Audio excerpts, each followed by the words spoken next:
Yo, what's good? I'm Wes. I'm older Wes. And we are here today to listen to some music, a first reaction from my dad, to some Mac Miller. Now, I'm pretty sure you're slightly familiar with Mac Miller. Vaguely. Probably because I've heard the name and heard, through you talking about it, but I don't know his music that well. I can't say I've heard his music of late. Got you. Started out as a, kind of a more commercial artist, making more, pop, hip-hop music as a white rapper. Okay. And that's what people are trying to put him as. That's right. He is white. He is white. Okay. But what he raps. He raps. Okay. But also that's selling it really short. Mac Miller can play multiple, he's a musician. He can play multiple instruments. He produces his own music. He's a talented wordsmith. He also sings on his tracks and so he does a lot. He's legitimately talented. But not only that, he's an even greater person than he is a musician. Oh, really? So how do you know that? I mean, how does one know that? As a person who follows a lot of rap, when people were coming up in LA during that 2011, 2012 period, Mac Miller's house is where people would all be at. Mac Miller gave homes to Earl Sweatshirt, Vince Staples, Tyler the Creator, all these people that are now making millions of dollars off these careers owe it to Mac Miller. Really, when it comes down to it. He had a basis. I mean, his home or his family, or he had. No, he just went out there and was just he's that kind of person that just attracts good spirits. So people like Flying Lotus, people like John Mayer, there's Thundercat, this really good bassist, all these people. He hung out with Kendrick's crew, Schoolboy Q and him were best friends, him and A$AP Rocky. So he was just really beloved by everybody. Okay. The only thing about him is that he struggled with his demons, and we see that in the fact that he did die of an overdose. Is that why I may have heard of him? Yeah, because he died of an overdose? Yeah, he died. He had just gotten really been healthy and got his mind right.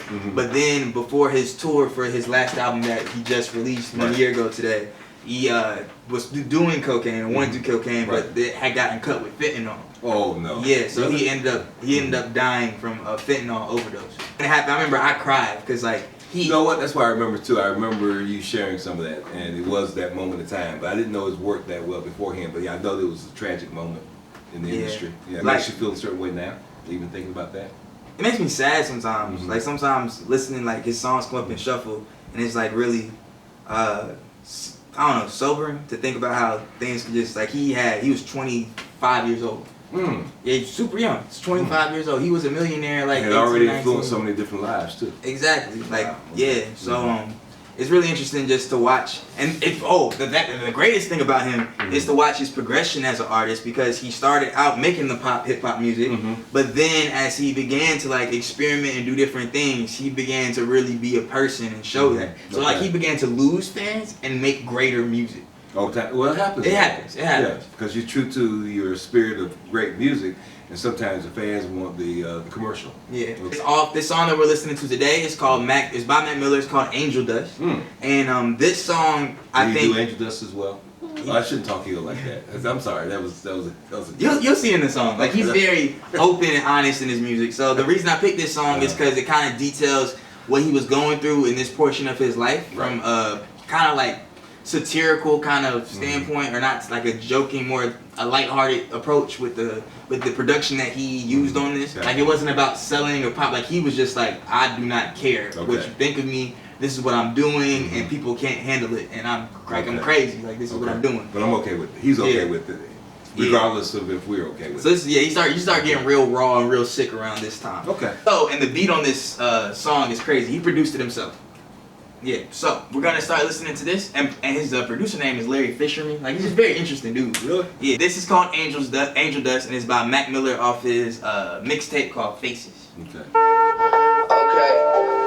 Right, no writer's block. Haven't slept in days, they wanna put me in a psycho watch. Everyone's afraid of what I do inside my studio. Action act like new cologne, uno dos. Bitch, I'm in your head like Freddy Krueger though. My brain fried, always chasing the same high. I'm so fucked up to function, do nothing but waste time. Woke up annihilated, lying on the pavement, covered in items I regurgitated. Jump above the come down. I'm strung out, not an house inside the dugout. Yeah, just come with me. Feel so good to feel this free. Yeah. Right, so I'm gonna stop right there. I like the beat, obviously, but I like where he came from insofar as just, the initial piece, the drip, and everybody's worried about me and this, that, and the other one I'm going to do. But what it did made me really, as a person of a different era, a different generation rather, Angel Dust was a popular thing back when I was young in college. And it was fascinating because I thought that it had been eliminated from the, from the medicine chest, so to speak. White people do everything. Okay. Although I know that he's gone, and I respect all that, just from the standpoint of some of the things he is dealing with and going through, it just made me reminisce about moments that I saw and experienced around me when I was in my 20s. Okay, so that's an interesting dynamic. But it seems like he is letting loose. Yeah. So yeah, what it is, what it is. He's really an eclectic soul because he does things that a lot of other rappers don't, like, they just can't do because he's not trying to fit into like a persona. He's just being himself. Like Yu-Gi-Oh cards. Like that's like the nerdiest thing in the world. Like what other rapper can get away with mentioning Yu-Gi-Oh cards in a verse? And I saw that, and I was wondering, because I thought about that. I knew that was something still not familiar too much, but I heard it before, and it just kind of was over my head almost because I heard it. It didn't register where it was, but yeah, okay. I'm gonna go over some of these bars because he's really a great rapper. Execution flow, at your neck like new cologne, bar. I'm in your head like Freddy Krueger though. And then this part right here is just like, it's funny that he pitches it up in a higher pitch when it's probably like when the most non-playful part of him, because he's playfully describing his problem. Right. But like this part, my brain's fried, always chasing the same high. I'm too effed up to function, do nothing but waste time. Woke up annihilated, lying on pavement, covered in items I regurgitated. Doing his thing, doing all these drugs, all this kind of stuff, living crazy in Hollywood. Going around him, yeah. And he's just like, he's aware that he has problems, but he's like almost walking through it, like just like a ghost. Feel like he's lost inside a giant matrix. It's almost like that dissonance from reality, especially in his last album.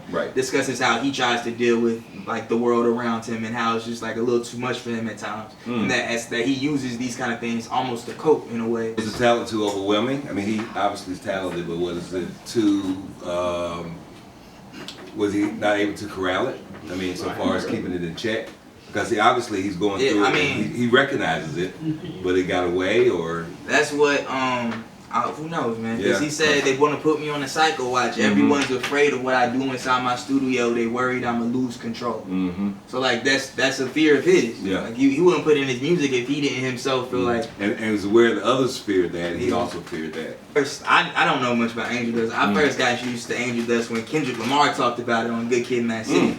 And he was it still is a current thing. I didn't know. I mean, Kendrick's older though. But Kendrick still is in what, 30s maybe? Yeah, but he's like, I mean, he was like, he's from Chicago, right? I imagine he's from Compton. So I imagine. Okay. So I imagine he was around certain people that were doing like. I didn't know that. Always he's from Compton though. I know that.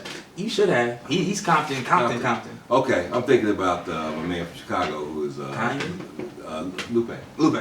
That's all. That's a long time ago. Now Lupe's still good. But I'm saying from our conversation. Yeah. Okay. But what got me the first time listening to this song, so I knew about that, and Kendrick talked about how like he had smoked. The first one he ever smoked was laced with like something, and he was like foaming out the. Imagine it like, why you think I barely smoke now? Imagine if the first blunt had you foaming out the mouth. Like so, like I was like, oh, like that's problematic. Right. And so then Mac Miller in turn raps about it, and it's really cool because like he's a white boy from Pittsburgh. And right. So he raps about it like more suburban, but he's still. What are you afraid of? It's just a little Angel Dust. It's nothing kind of thing, and that clearly is showing where he is at in his terms of drug usage. As opposed to what other people. That's just one of the many drugs. Yeah. Okay, it's okay. Yeah. So. Chips are still, they taste okay though when they dipped in queso. And what's an angel with a Mr. Halo? She would drop out of school to take a trip to Dayglow. Found a 20 laying by the sewer rats. You know, little Stewart hasn't been in any movies lately.